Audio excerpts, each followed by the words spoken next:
ஒரு முழு பாடலின் அடிநாதத்தை 2 வரிகளுக்குள் அடக்க முடியுமா? முடியும் என்கின்றார் கவியரசர் கண்ணதாசன் அவர்கள். பகலிலோர் இரவு திரைப்படம் இசைஞானி இளையராஜாவின் இசையிலே கவியரசு கண்ணதாசன் அவர்கள் அனைத்து பாடல்களும் எழுதிய ஒரு திரைப்படம். அந்த திரைப்படத்திலே ஒரு பாடல் இளமை எனும் பூங்காற்று. எஸ்பிபி அவர்களுக்கு காலத்தால் அழியாத எத்தனையோ பாடல்கள் அமைந்திருந்தாலும் இந்த பாடல் அவருடைய தனித்துவமான பாடல்களிலே ஒன்றாக அமைந்திருக்கும். இந்த பாடல் ஒரு மாண்டேஜ் பாணியிலே அமைக்கப்பட்டிருக்கும்.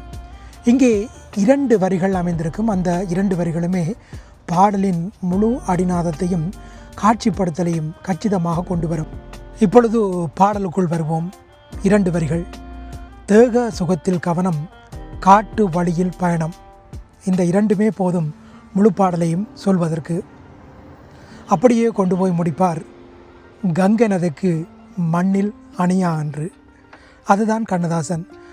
பாடலினுடைய அந்த சூழலை, அந்த ஏகாந்தத்தை, அந்த காமம் கொண்டு வருகின்ற அந்த கிளர்ச்சியை இந்த பாடல் முழுதும் கொண்டு வந்திருந்தாலும் கூட இந்த 2 வரிகளுமே போதும் முழு பாடலையும் சொல்வதற்கு. அதுதான் கவியரசு கண்ணதாசன்.